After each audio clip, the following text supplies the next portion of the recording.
Bonjour à tous, je fais une petite vidéo pour vous signaler que donc le 4 juillet prochain, nous allons réitérer un ensemble de cortèges et de rassemblements devant les grands médias parisiens qui sont la source de toute la propagande que nous subissons depuis des années qui a permis à Emmanuel Macron et ses prédécesseurs d'être élus.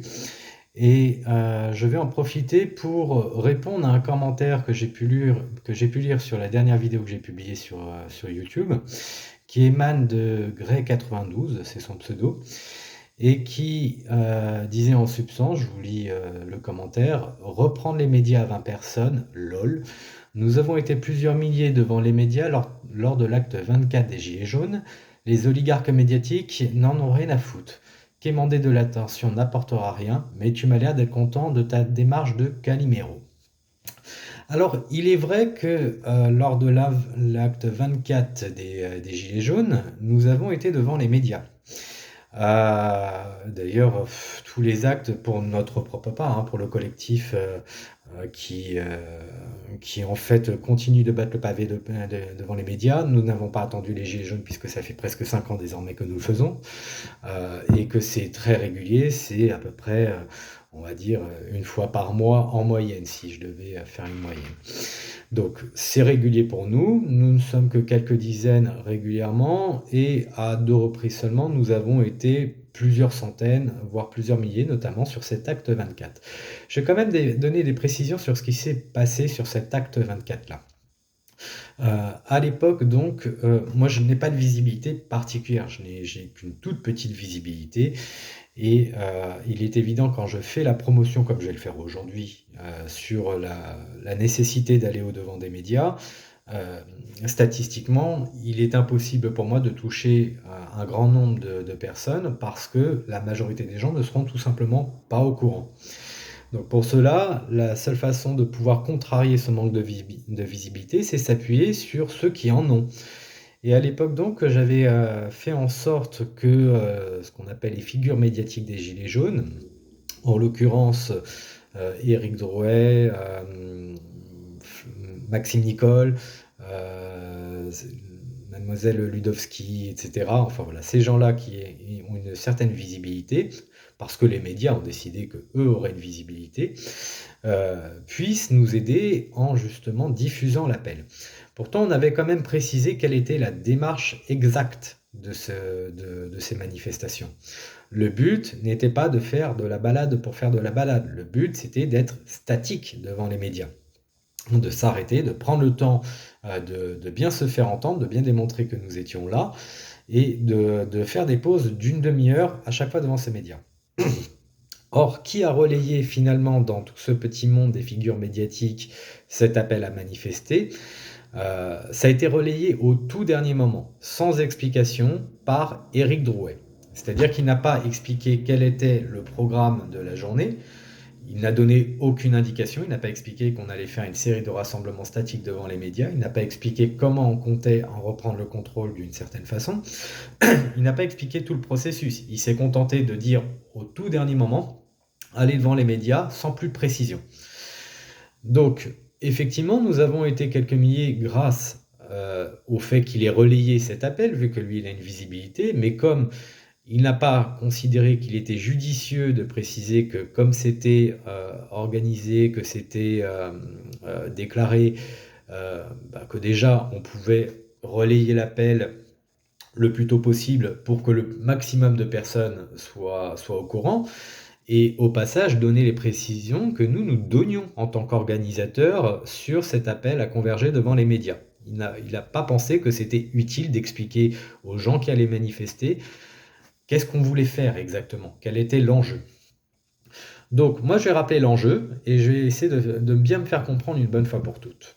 Il faut que nous soyons nombreux et il faut que nous soyons là à la base fondamentalement tous les jours. Alors évidemment, les premiers temps, tant qu'on est quelques dizaines, il n'y a aucune raison de se dire nous allons revenir demain parce qu'on sait qu'on va être là que quelques dizaines à nouveau. Ça n'a pas d'intérêt. Le but du jeu, c'est de se dire que si, ne serait-ce qu'une fois par mois, on parvient déjà à être quelques centaines, voire quelques milliers, Là, ça devient intéressant de se dire: «Bah, revenons demain et revenons le surlendemain et revenons encore et encore et encore». Tous les jours, on déclare s'il le faut, mais nous serons tous les jours des milliers devant les médias. Et le fait d'être tous les jours devant les médias en rassemblement pacifique, hein, statique, on n'est pas là pour tout casser, on est là pour simplement dire: «Nous sommes des milliers à être tous les jours là, à vous mettre la pression».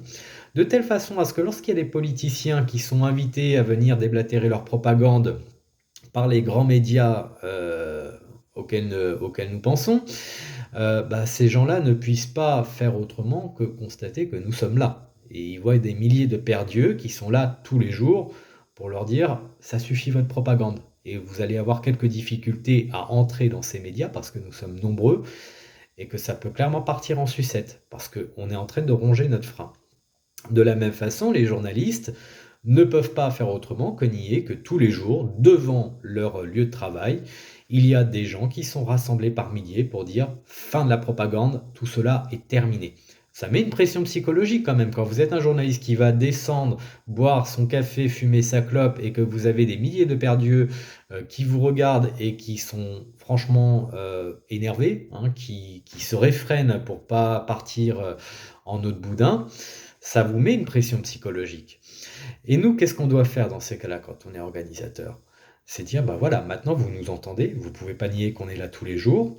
Ça vous fait peur en toute logique parce que vous dites qu'à un moment ça peut vous déborder, vous savez pas ce qui peut se passer. Des gens qui sont là tous les jours, par milliers, il y aura forcément des individus qui à un moment vont péter leur câble et vont vouloir pénétrer les locaux et aller plus loin, ce que nous on veut pas. Mais le but du jeu, c'est de bien faire sentir qu'il y a cette pression qui est possible.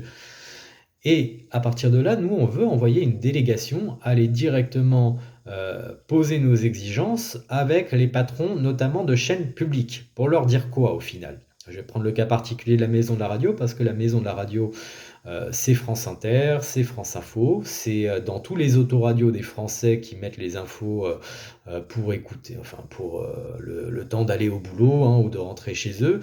Qu'est-ce qu'on fait machinalement? On met l'autoradio en route, on écoute les actualités et on se boit la propagande de Radio France. Bien, si nous disons voilà, nous, nos revendications sont très claires. On veut reprendre le contrôle total de France Inter et la redonner au peuple. Et pour commencer, notre objectif, c'est d'abord que nous, on puisse adresser un message à la nation et aux autorités constituées, expliquer pourquoi nous voulons destituer Emmanuel Macron. Nous pouvons dresser son réquisitoire sur des affaires comme l'affaire Alstom ou les missiles qu'il a envoyés en Syrie ou bien d'autres affaires et expliquer par le droit pénal en quoi ces affaires-là font que cet homme est un criminel et que nous avons donc de bonnes raisons de vouloir le destituer. Vous n'entendrez jamais ce genre de message communiqué dans l'espace audiovisuel français. Il est hors de question d'expliquer aux Français pourquoi nous voulons destituer Emmanuel Macron, pourquoi ce type est un criminel. Ce n'est même pas un débat, c'est impossible. Donc le simple fait déjà de pouvoir dire nous allons faire une adresse à la nation et aux autorités constituées pour que Macron, d'une façon ou d'une autre, soit destitué et jugé pour ses crimes, c'est déjà un premier point de départ. Quand on veut renverser un gouvernement, il faut quand même atteindre à sa légitimité et pouvoir expliquer à des millions de gens qui écoutent leur radio, hein, qui écoutent France Info, qui écoutent d'autres radios mainstream, qu'il y a un réel problème et que c'est pas pour rien qu'on veut le destituer. C'est un premier point. Ça nous permet en fait de nous faire entendre de millions de Français et leur dire nous avons de très très bonnes raisons de vouloir destituer Emmanuel Macron. Ce ne sont pas seulement des raisons politiques, ce sont des raisons pénales qui touchent au droit pénal. C'est un criminel, il doit être destitué. Il faut que les Français puissent comprendre cela et que ça fasse un débat médiatique très clairement. C'est le premier point. Deuxième point, puisque nous avons une propagande idéologique qui est toujours favorable aux puissants et clairement une ultra-gauche, hein, parce qu'il faut être clair, la majorité des journalistes dans l'espace audiovisuel et la presse écrite subventionnée sont clairement des gauchistes. Je veux dire, il n'y a pas d'autre mot, ce sont des gens qui ont une pensée bisounours, sirupeuse, anti-France, communautariste, qui clairement refusent l'idée que nous puissions être un peuple souverain, qui nous vendent l'Union européenne en veux-tu en voilà, qui considèrent que si l'on revendique des quêtes de progrès démocratique à travers l'introduction du RSE dans notre constitution, nous sommes des populistes. Si nous voulons justement rétablir notre souveraineté, nous sommes de vilains nationalistes. Bon voilà, ça c'est la propagande que l'on se boit constamment. Par contre, à contrario, nous avons une propagande qui est favorable à tout un tas de conneries sociétales qui ne vont jamais remplir les frigos des Français, mais que l'on devrait accepter parce que c'est leurs points de vue moraux qui nous sont martelés. Actuellement, par exemple, il y a un débat, enfin, qui est perpétuel à chaque fois, qui nous vient de l'ultra-gauche, qui est de dire il faut censurer ce vilain méchant pas beau de Éric Zemmour. Et je n'ai, à titre personnel, pas spécialement de sympathie pour Éric Zemmour, mais c'est l'une des rares personnes dans l'espace audiovisuel qui a des idées, enfin, qui défend des idées qui sont clairement antagonistes à toute la pensée bobo, bien pensante, que l'on entend dans les médias. Donc le simple fait de vouloir le censurer, c'est finalement dire le monopole idéologique, finalement ce ne sera que les gauchistes. Il n'y aura plus de contestataires, il y aura strictement plus personne pour soulever des débats qui vont à l'inverse de la pensée dominante. Donc ça aussi, il faut clairement le casser. Ça signifie, bah, on veut virer un certain nombre de journalistes. Des journalistes qui sont bien payés pour faire leurs petits commentaires sur l'actualité sur France Info, sur France Inter, et mettre leurs pensées bobo. On n'en veut plus. On veut qu'ils dégagent, et à la place, on va y dire, bah, voilà, vous vous rendez compte que nous, sur Internet, on va écouter des médias comme Thinkerview, des gens comme Tatiana Ventos, Grégory Tabibian et bien d'autres qui traitent l'actualité de façon très différente et avec un peu plus de profondeur, pas forcément de la neutralité, mais en tout cas avec un regard beaucoup plus critique par rapport à ce qui nous est véhiculé par la pensée d'extrême gauche, très clairement. Donc si ces gens deviennent journalistes, parce qu'on dit, voilà, on veut que eux soient recrutés, sur Radio France, ils font du très bon travail sur Internet et on veut que ces gens-là deviennent journalistes sur Radio France. Nous, qui payons des impôts à Radio France, nous voulons que nos impôts servent à payer ces gens-là pour avoir au moins un équilibre, juste un équilibre. Je veux dire, il y a déjà toute la sphère privée de l'espace audiovisuel qui nous balance la même propagande. Est-ce que sur le service public de l'information, on peut au moins avoir le droit à un certain équilibre sur le traitement de l'information, avoir des gens qui nous parlent sérieusement de géopolitique, d'économie, qui nous parlent des questions de souveraineté, qui traitent l'actualité autrement que ce que l'on entend constamment, qui ne sont pas là pour caresser dans le sens du poil l'oligarchie, Emmanuel Macron et tout ça, mais au contraire, nous véhiculer d'autres sons de cloche. On peut quand même l'exiger. Pour cela, il faut que des gens soient recrutés qui correspondent un petit peu à notre univers idéologique, entre guillemets. Donc, il faut bien qu'on exige à la directrice de Radio France que nous voulons à la fois une purge dans le personnel qui gère les questions éditoriales de Radio France, et à la fois du recrutement sur des personnes qui auront d'autres sons de cloche à nous délivrer sur la façon de traiter l'actualité. C'est un deuxième point pour déjà redonner un certain équilibre et faire en sorte que nos médias fonctionnent mieux. En tout cas, nos médias publics. C'est pour le moins eux que l'on vise, puisque eux, on les paye clairement avec nos impôts. On peut par exemple être désolé de la propagande de BFM ou de Europe 1 ou de RTL, hein, pour ne citer que ces médias, ou de TF1, mais eux, ce sont des médias privés. Ce sont des capitaux privés qui les abondent, donc quelque part, ils font ce qu'ils veulent. Je dis, ça nous fait chier, mais quelque part, c'est pas à nous, c'est pas nous qui les payons avec nos impôts. Par contre, ce qui nous appartient, oui, nous sommes en le droit de revendiquer une ligne éditoriale qui soit à minima équilibrée. Donc ça, c'est le deuxième point. Et troisième point, puisqu'il y a des personnalités qui sont censurées ou diffamées sur le service public de l'information, je pense que les gens de l'UPR comprendront parfaitement quel est ce problème de censure que subit leur leader François Asselineau, mais pas seulement lui, il y a des tas de personnes que l'on n'entend pas. Moi par exemple, un type que j'aime beaucoup écouter sur Internet, qui est plus très présent pour le moment, mais que j'aime bien ses analyses, c'est Michel Drac. Je trouve que ce type a des analyses qui sont très intéressantes et j'aimerais bien l'entendre. Moi, j'aimerais bien qu'il soit invité sur Radio France. Onfray a expliqué que lui s'était fait virer du service public de l'information parce qu'il est mal pensant. Qui on pourrait citer, il y a plein de personnalités comme ça que l'on n'entend pas. Dans les Malpensants, il y a Jean-Claude Michéa qui fait une critique très sévère de la bobo gauche, de l'idéologie bobo gauche, gauchiste, quoi, très clairement, et pourtant qui a des principes très socialistes en lui. Voilà, il y a des tas de gens comme ça qui nous parlent des questions de souveraineté, de socialisme, enfin, d'unité populaire, qui nous parlent autrement de l'actualité, de la géopolitique, de l'économie, de la condition sociale, de démocratie, de toutes ces questions-là, qui sont censurées à dessein. Ce sont toujours les mêmes que l'on entend sur l'espace radiophonique. Les Bernard-Henri Lévy, les Jacques Attali, les politiciens de la Macronie, du PS, enfin de l'UMP, de tous ces gens-là, oui, ils peuvent venir déverser leurs slogans qui n'ont aucun sens, qui sont, quand on y réfléchit bien, très hostiles à notre souveraineté et comment dire, notre vœu d'égalité sociale entre les Français. Ces gens-là peuvent déverser leur propagande autant qu'ils le veulent. Ils peuvent chier sur la France autant qu'ils le veulent, ils n'ont aucun problème, ils ont tout l'espace médiatique pour eux. Et nous, nos penseurs, des gens qui peuvent nous intéresser, n'ont le droit qu'à Internet ou leurs livres pour pouvoir exister. C'est pas normal. Sur le service public de l'information, il faut qu'on puisse entendre tout le monde. Je refuse pas que le service public de l'information puisse inviter des gens qui aient une pensée contraire à la mienne. Je veux dire, je n'aime pas les gauchistes, mais ils ont quand même eux aussi le droit de pouvoir se faire entendre.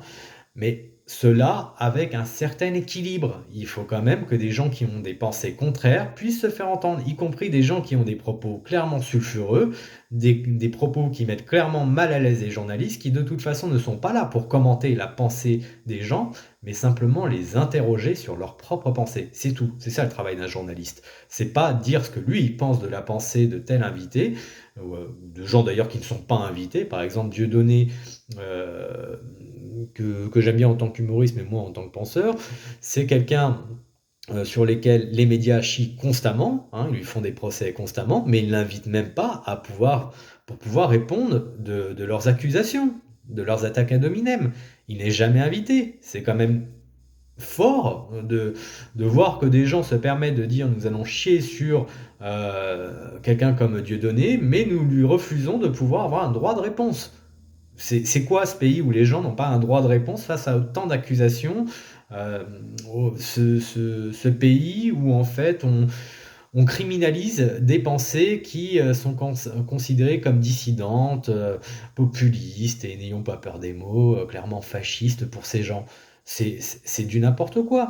Étienne Chouard, les rares fois où il a pu s'exprimer, même pas dans des médias mainstream, hein, puisque les médias mainstream refusent de l'inviter, ça n'est arrivé qu'une fois par TADI. Qu'est-ce qu'on dit de lui?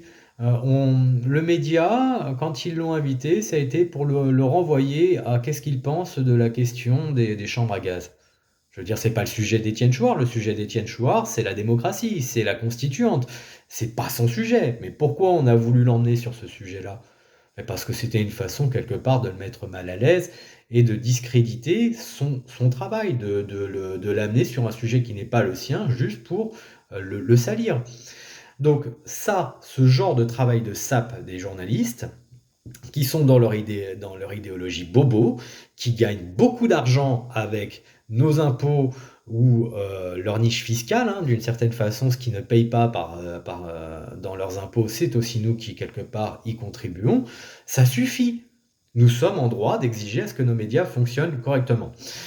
Donc, quand vous aurez compris qu'il faut être des milliers à chaque fois que c'est organisé, même si c'est une fois par mois ou une fois tous les 2 mois, parce que ça, voilà, on ne peut pas se permettre de le faire pour l'instant tous les jours, mais déjà être des milliers quand c'est organisé, ça nous permet de nous dire, nous de jauger les organisateurs, parce que je ne suis pas tout seul, ça nous permet de dire, bon, bah, il y a de plus en plus de monde, il y a de plus en plus d'affluence, donc on sait que si jamais on refait un appel pour le lendemain ou le surlendemain, on risquera d'avoir encore du nom parce que cette fois-ci, les gens sont attentifs à ça. Ils sont attentifs à ce genre d'opération devant les médias.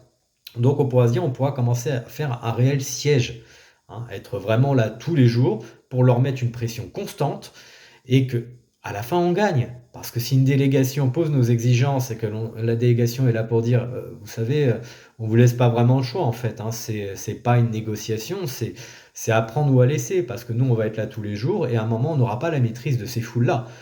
Là, pour l'instant, les gens attendent qu'on vienne les voir pour leur faire le retour de ce qui a été dit de vous à nous. Si jamais on leur dit que vous avez refusé nos exigences, vous croyez que les gens qui sont là depuis plusieurs jours, qui rongent leurs freins, qui prennent leur mal en patience, vont réagir comment? Vous croyez que ça va bien se passer? Donc, c'est ça la pression que l'on doit mettre. C'est leur faire comprendre que nous sommes là, en nombre, en force, qu'on est capable de se tenir et d'avoir une vraie démarche civique et de pas justement tout casser ou faire n'importe quoi, mais dire attention, si vous faites traîner les choses, si vous pourrissez la situation, si vous ne voulez pas nous écouter, ça pourra vous déborder parce que on ne pourra pas maîtriser la majorité d'entre nous.